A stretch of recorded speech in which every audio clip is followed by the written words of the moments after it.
Bonjour à tous, j'espère que vous allez bien. Aujourd'hui nous allons parler d'un handicap qui touche 150 000 personnes par an en France, le traumatisme crânien.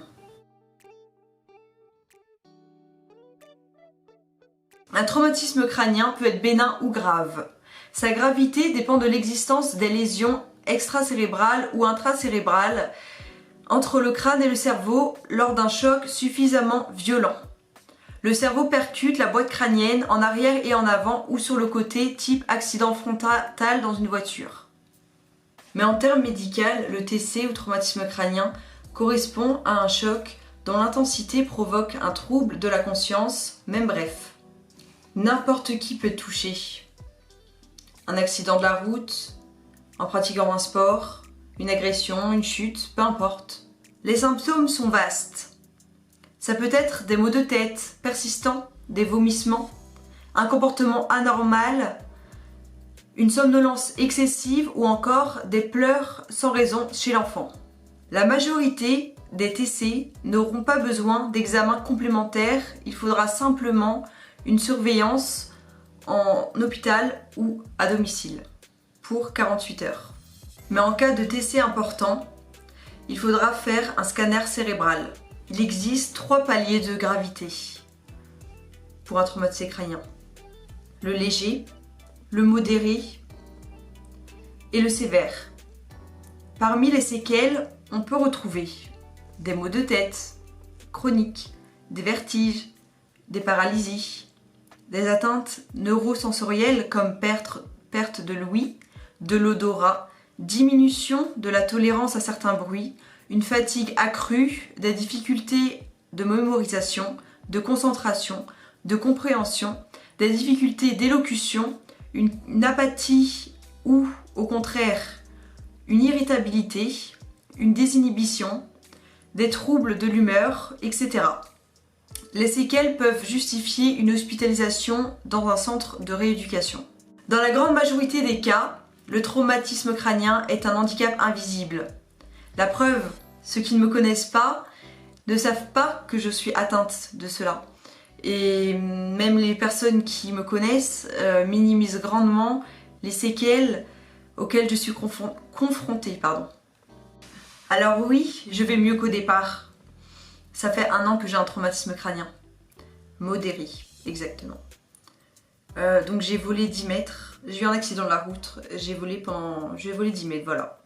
J'étais en vélo et une voiture m'a percuté. Le conducteur de la voiture a heureusement appelé les secours. Les 7 premiers jours après l'accident, j'ai une amnésie totale, je ne me souviens de rien. J'avais oublié comment marcher, donc je ne pouvais pas marcher tout simplement et j'étais du coup en fauteuil roulant. Donc je me déplaçais en fauteuil roulant pendant 2 semaines. Où j'ai pu recommencer à marcher mais faiblement, enfin je pouvais marcher mais je fatiguais vite et il fallait du coup que je me déplace en fauteuil roulant mais j'essayais de me forcer à marcher le plus possible. Je suis restée 1 mois à l'hôpital et je suis restée 4 mois ensuite hospitalisée dans un centre de rééducation. Et ensuite je suis rentrée chez moi, mais j'étais en hôpital de jour et je suis encore en hôpital de jour à l'heure actuelle. J'ai eu des séquelles neurologiques impressionnantes après l'accident. Je disais des choses incohérentes à mes proches. Je mélangeais la réalité et mes rêves. Aussi, je me réveillais très tôt le matin et impossible de me rendormir ensuite. Je me réveillais en général aux alentours de 5h, 4h et après impossible de me rendormir et j'étais à l'hôpital à cette époque donc je ne pouvais pas aller prendre mon petit déjeuner ou ce genre de choses. Je devais attendre 8 heures pour pouvoir prendre mon petit déjeuner parce qu'il était servi en chambre puisque du coup j'ai été à l'hôpital pendant le premier confinement. Aussi j'avais des grosses difficultés à m'endormir à cause des bruits d'extérieur. J'ai changé 3 fois de chambre car mes voisins de chambre à l'hôpital de rééducation, alors le premier il faisait du bruit avec sa télé et sa musique qu'il mettait très fort, je trouvais en tout cas que c'était fort et puis c'était jour et nuit.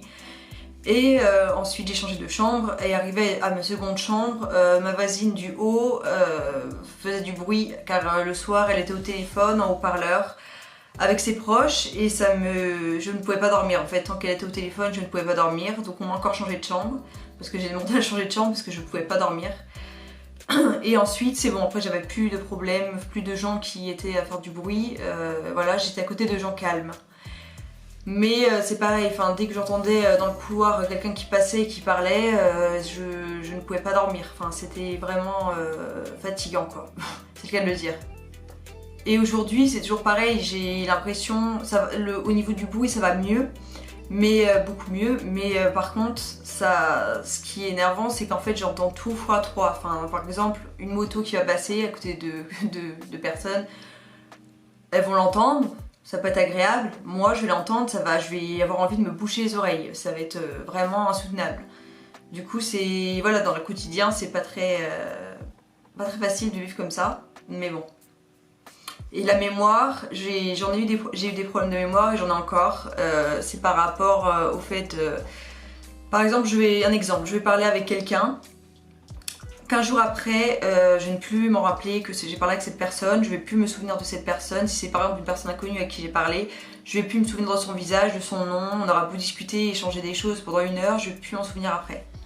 Heureusement ça m'arrive pas à chaque fois, ça m'arrive parfois et c'est énervant, mais là ça va mieux. C'était surtout au début que c'était comme ça, là ça va mieux quand même. Même si j'ai encore ce problème là, ça va mieux. Et c'est pareil quand je regarde une série par exemple, je vais avoir du mal à suivre parce que du fait que j'oublie beaucoup de choses. En fait, je retiens seulement les choses essentielles, enfin les choses essentielles entre guillemets. Genre par exemple, si ça me procure une émotion, ma mémoire va totalement, enfin c'est pareil pour tout le monde. En fait, si quelque chose vous procure une émotion, une nouvelle ou peu importe, ou une personne ou une parole ou voilà, vous allez retenir.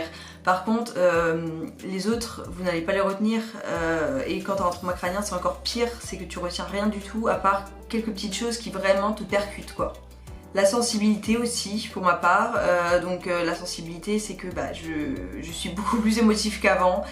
Avant j'étais pas à pleurer beaucoup et tout ça, là maintenant en fait je pleure.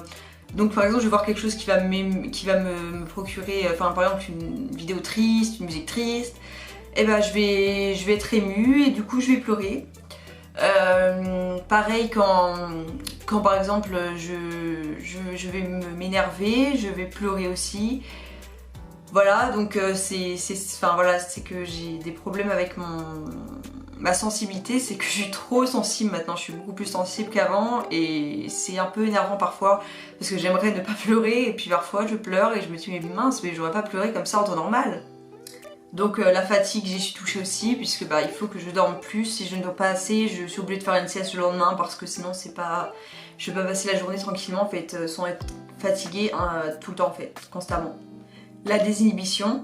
Avant j'étais pas pudique, mais là c'est encore pire qu'avant en fait. Je suis bon, maintenant j'essaie de mettre des stops, des limites parce que voilà. Mais voilà, je suis plus désinhibée, plus à dire les choses telles qu'elles sont.